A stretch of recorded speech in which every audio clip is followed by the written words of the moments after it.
ಶ್ರೀ ರಾಘವೇಂದ್ರ ಸ್ವಾಮಿಗಳ 404ನೇ ಪಟ್ಟಾಭಿಷೇಕ ಮಹೋತ್ಸವ ಹಾಗೆಯೇ 430ನೇ ವರ್ಧಂತಿ ಉತ್ಸವದ ಅಂಗವಾಗಿ ಮಂತ್ರಾಲಯದ ರಾಘವೇಂದ್ರ ಸ್ವಾಮಿಗಳ ಮಠದ ಆವರಣದಲ್ಲಿ ಮಾರ್ಚ್ 1 ಶನಿವಾರದಿಂದ ಗುರು ವೈಭವೋತ್ಸವ ಕಾರ್ಯಕ್ರಮ ಅದ್ಧೂರಿಯಾಗಿ ನಡೀತಾ ಇದೆ.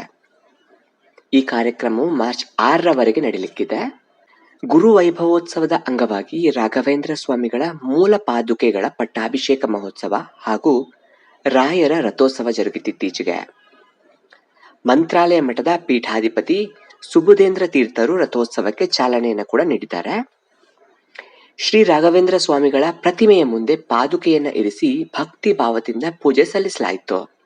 ಈ ಸಂದರ್ಭ ಸುಬುಧೇಂದ್ರ ತೀರ್ಥರು ಸೇರಿದಂತೆ ಹಲವಾರು ಜನರು ಭಾಗವಹಿಸಿದ್ರು. ಫಲ ಪುಷ್ಪಗಳಿಂದ ಅಲಂಕೃತವಾದ ಶ್ರೀ ರಾಘವೇಂದ್ರ ಸ್ವಾಮಿಗಳ ಮೂರ್ತಿಗೆ ಸುಬುಧೇಂದ್ರ ತೀರ್ಥರು ಹೂಗಳನ್ನು ಅರ್ಪಿಸುವ ದೃಶ್ಯವನ್ನ ನೀವಿಲ್ಲಿ ಕಾಣಬಹುದು. ಶ್ರೀ ರಾಘವೇಂದ್ರ ಸ್ವಾಮಿಗಳ ಮೂರ್ತಿಗೆ ಸುಬುಧೇಂದ್ರ ತೀರ್ಥರು ಆರತಿ ಬೆಳಗುವ ಮೂಲಕ ಪೂಜೆಯನ್ನು ಸಲ್ಲಿಸಲಾಯಿತು. ಮಾರ್ಚ್ 6ರವರೆಗೆ ಗುರು ವೈಭವೋತ್ಸವ ಅದ್ಧೂರಿಯಾಗಿ ನಡೆಯಲಿದ್ದು, ಈ ಕಾರ್ಯಕ್ರಮದ ಪ್ರಯುಕ್ತ ಮಂತ್ರಾಲಯದಲ್ಲಿ ಹಲವು ವಿಶೇಷ ಪೂಜಾ ಕೈಂಕರ್ಯಗಳು ಹಾಗೂ ಸಾಂಸ್ಕೃತಿಕ ಕಾರ್ಯಕ್ರಮಗಳು ನಡೆಯಲಿಕ್ಕಿದೆ. ರಾಯರ ವರ್ಧಂತಿ ಉತ್ಸವದ ಪ್ರಯುಕ್ತ ಮಂತ್ರಾಲಯದಲ್ಲಿ ಸಹಸ್ರಾರು ಮಂದಿ ಭಾಗವಹಿಸಿದ್ರು. ಶ್ರೀ ರಾಘವೇಂದ್ರ ಸ್ವಾಮಿಗಳ ವರ್ಧಂತಿ ಉತ್ಸವದ ಪ್ರಯುಕ್ತ ಮಾರ್ಚ್ 5ರಂದು ತಿರುಪತಿ ತಿರುಮಲ ದೇವಸ್ಥಾನ ಅಂದ್ರೆ TTDಯಿಂದ ವಿಶೇಷ ವಸ್ತ್ರ ಬರಲಿಕ್ಕಿದೆ. ಅದನ್ನ ರಾಯರಿಗೆ ಸಮರ್ಪಿಸಲಾಗ್ತದೆ.